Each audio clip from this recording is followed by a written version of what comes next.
Morning, everyone. Welcome to Compliance Over Coffee. I think that Facebook is telling me that we're live now, so we'll go with it and just believe that we are. I've got my coffee in hand this morning. And this morning I wanted to talk to you about upfront fees and cancellation notices or cooling off period. Some of you may have seen the post that one of our members put up in the group earlier this week about what a sourcer was asking for. And basically it was all fees up front with a 7-day cooling off period. Now, we have never charged fees up front, and I know that some of you guys don't, and it's not something that I teach, and it never will be, but each to their own. And I'm not saying that taking upfront fees is wrong. What I'm saying is that you have to be very, very careful as to how much you do take and what your terms of business states about it. Because the information about any upfront fees, where you hold them, how long you hold them for, when they're refundable, under what circumstances they're refundable, should be stated clearly in your terms of business agreement.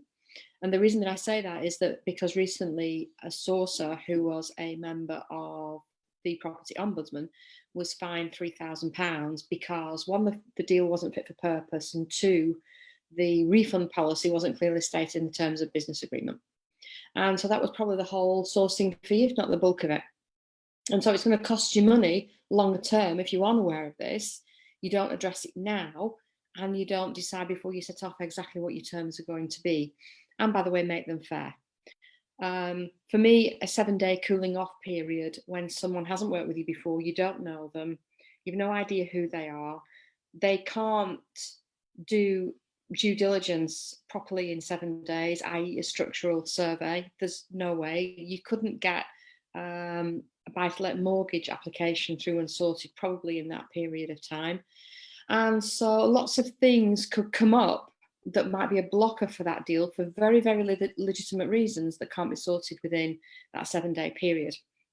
Now, also be aware as well that under consumer contract regulations, there is a minimum in the UK of 14 days notice. So dependent on the type of client that you're dealing with, if they're investing as an individual, they will be considered to be a consumer and not a business. And so it will be a minimum of 14 days cooling off, cancellation period, whatever you want to call it.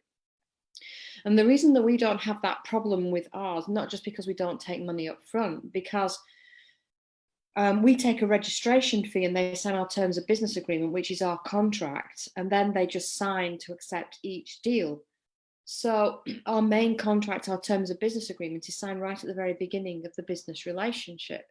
And that's one of the reasons why we teach to work in the way that we do, not to go out and find a deal and then try to find someone to buy it and then hammer it that you have to have all of your fee up front because you're frightened of someone running to the hills. Even if a deal comes across as being fit for purpose by the person who is going to buy it. So please think very, very carefully before you decide to take fees up front. Also think about the fact that if they are refundable, they're going to have to be held in a client account. And recently I was talking to the one of the directors of the TPO about that, and they look at what they call safeguarded cash.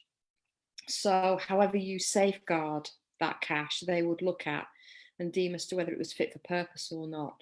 So do you have insurance to cover it? Are you using an escrow account? Is it very, very clear in your terms of business agreement how much you're taking, when you take it, under what circumstances it's refundable, etc., etc. So all of this has to be very clear. And I think a lot of people come into the business thinking that, you know, they can operate it around the kitchen table in 30 seconds flat. And actually you can't. It takes some thinking about, it takes some building of the foundations to have a sustainable business. And also think about how you would like to be treated yourself by someone who was operating as a business. If you were buying services, would you like to be treated shoddily? So that's Compliance Over Coffee for this morning, around about taking upfront fees and cooling off periods. I hope that was helpful to you and made you think a little bit about how you operate, how you might want to operate, and what's in your terms of business agreements at this moment in time. We have the final data protection and money laundering one-day workshop on Saturday. There are still some places available. I think we have about 8 or 9 people on at this moment in time. It's a one-day workshop. It is, fingers crossed, recorded, and you get 6 months access. It's £97 for the day. And at the end of it, you get a certificate to prove that you've had your DP and AML training, in this case, bespoke and specifically for sourcing agents for the next 12 months. So if you haven't had your required training yet, you've no proof of any training, then Saturday is probably a great idea for you. That's it for today. Have a fantastic weekend. I hope you're enjoying your coffee where you are. I hope it's sunny where you are. And I will see you again next Thursday for more compliance over coffee. Bye for now.